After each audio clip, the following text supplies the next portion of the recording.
Cordial saludo, mi nombre es Juan Diego Mateus y vengo a hablar sobre el caso de estudio y hago algunas preguntas. Bueno, en cuanto al caso de estudio nos dan una resonancia magnética de cráneo, pues como tal nos dan T2, T1 y pues FLAIR. En cuanto a T2 se observa pues las estructuras de hueso, se observa hipointenso, la grasa se observa hiperintensa, el líquido cefalorraquídeo se observa hiperintenso, la sustancia gris se observa isointensa y la sustancia blanca se observa hipointensa. Bueno, en cuanto a la proyección de T1, se observa el hueso hipointenso, la grasa hiperintensa, el líquido cefalorraquídeo hiperintenso, la sustancia gris isointensa, la sustancia blanca pues se observa hiperintensa.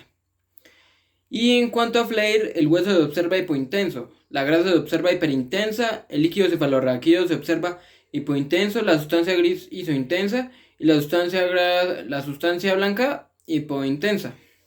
Bueno, acá podemos observar como tal, esta sería T2, T1 y FLAIR. La pregunta 1 nos dice qué es el movimiento denominado spin y qué átomo en el cuerpo humano se encuentra en mayor proporción. Bueno, en cuanto al spin, es una propiedad fundamental de la naturaleza como tal y pues es una carga eléctrica de la masa. Esta representa una propiedad general de las partículas, pues como bien se sabe, los electrones circulan en una bobina o campo en una determinada dirección para así generar un campo magnético. En cuanto a la proporción que se encuentra en el cuerpo, como bien se sabe, el 99% del cuerpo humano está hecho de 4 elementos químicos, los cuales serían carbono, hidrógeno, oxígeno y nitrógeno, siendo el oxígeno el que más abunda con un 65% aproximadamente y seguido el carbono de un 19%. La pregunta 2 nos dice, ¿qué es el movimiento de precesión? Bueno, el movimiento de precesión describe como tal pues el eje inclinado en la Tierra en forma circular, es decir que es el movimiento que hace el polo norte respecto al punto central de la elipse que describe la Tierra en el movimiento de traslación. La duración de este movimiento como tal es imprecisa porque se ve fluida debido al movimiento y desplazamiento pues de las placas tectónicas.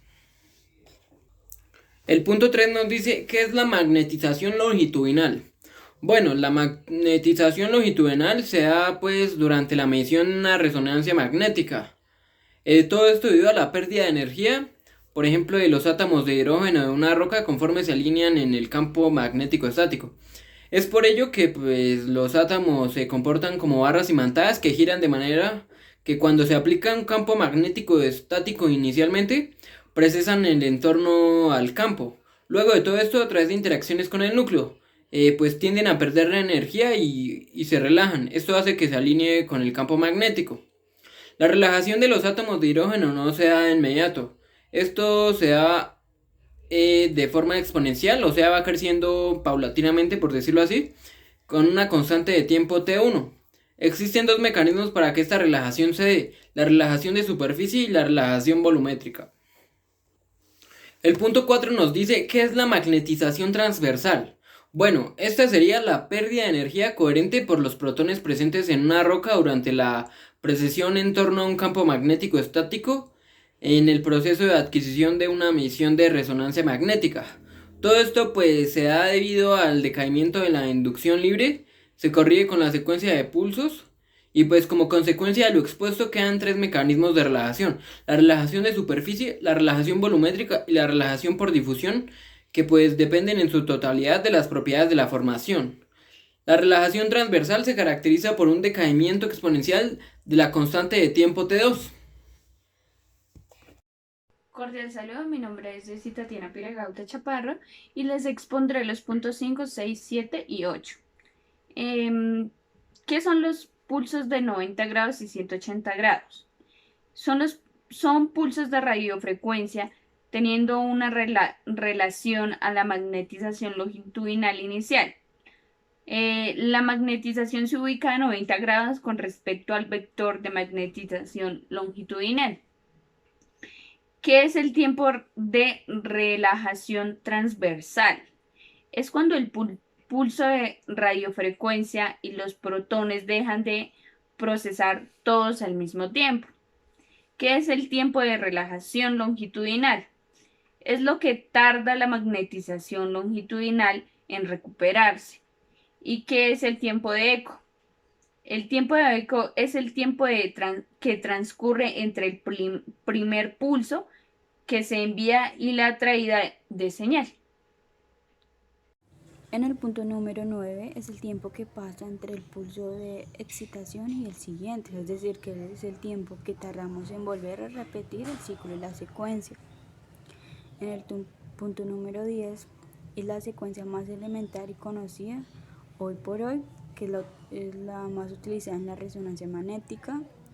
Es del esquema básico, la cual consiste en un pulso inicial de 90 grados para inclinar el vector de magnificación, seguido de uno o dos pulsos en 180 grados para obtener uno o dos ecos. En el punto número 11, la potencia en T1 se obtiene con la combinación de un TR corto y un TE largo. Igual en el punto 12, la secuencia en TO se obtiene en un TR largo y un TE. Cordial saludo, soy Gladys Borges y voy a dar respuesta a las preguntas 13, 14, 15 y 16. ¿Qué componentes conforman la secuencia spin con potencia de densidad de fotones? Cuando se combinan en tiempo de repetición largo y en tiempo de eco corto, las diferencias en el componente de la magnetización longitudinal entre los tejidos corresponden a la diferencia en la densidad de fotones en el núcleo de las moléculas de hidrógeno para cada tejido y se obtienen imágenes potenciadas en densidad de fotones. Pregunta 14. ¿Qué componentes conforman la secuencia de inversión-recuperación? Es una variante de la secuencia spin-eco similar a esta en la que se añade un pulso inicial de 180 grados entre la secuencia spin-eco. A este pulso inicial de 180 grados se le conoce como pulso de inversión e implica un parámetro adicional conocido como tiempo de inversión. En la pregunta que dice qué componentes conforman la secuencia de STIR, si el tiempo de inversión es corto se obtiene una imagen en la cual se cancela la señal del tejido graso. A esta secuencia se le denomina STIR, no suele hacerse de rutina sino cuando interesa evaluar estructuras con alto contenido graso como la órbita. Pregunta 16, ¿qué componentes conforman la secuencia de TRAC? Al prolongar la secuencia se obtiene una imagen cuya información predominante sobre el T2 de los tejidos. Esta secuencia, que es realmente una secuencia potenciada en T2, se conoce como FLAE. Proporciona una imagen similar a la potencia en densidad de fotones con microcefalorraquídeo oscuro, pero con pobre contraste entre la sustancia blanca y la sustancia gris. Sin embargo, las alteraciones patológicas se observan hipertensas con una sensibilidad mayor a la densidad de fotones. Muchas gracias. Cordial saludo, soy Gladys Borges y voy a dar respuesta a las preguntas 17, 18, 19 y 20. ¿Qué componentes conforman la secuencia gradiente? De hecho, se trata de una forma de adquirir señales o ecos sin la aplicación de pulsos de 180 grados después del pulso inicial de 90 grados. En cambio, se invierte sucesivamente la polaridad del campo magnético externo al que se está extendiendo expuesto al tejido. ¿Cuál es la función de los medios de contraste en resonancia magnética? Los medios de contraste son utilizados para mejorar la visualización de estructuras normales o lesiones en las imágenes producidas por rayos X. El gadolio es el componente clave en los materiales de contraste usados más a menudo en los exámenes por resonancia magnética. Cuando esta sustancia está presente en el cuerpo, altera las propiedades magnéticas de las moléculas de agua cercanas, aumentando la calidad de las imágenes por resonancia magnética. ¿De qué material está hecha la jaula de Faraday y cuál es su función principal? Es una caja metálica cuya finalidad es de proteger los campos eléctricos estáticos, ya que en su interior el campo es nulo y se utiliza para proteger de descargas eléctricas.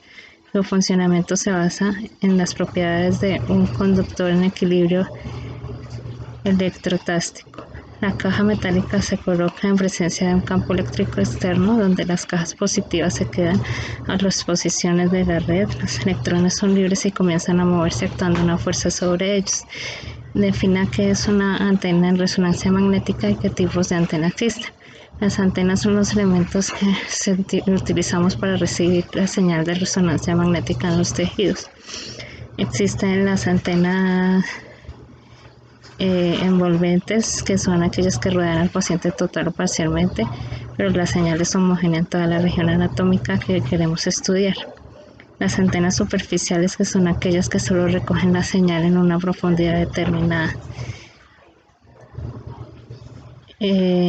Las antenas lineares son aquellas que solo recogen la información a lo largo del eje del espacio, de tal manera que nos limita la realización del estudio a un solo plano, como por ejemplo si uso una antena lineal para una columna lumbar, podré realizar muy buenos cortes sagitales, pero los axiales se tendrán por calidad de imagen.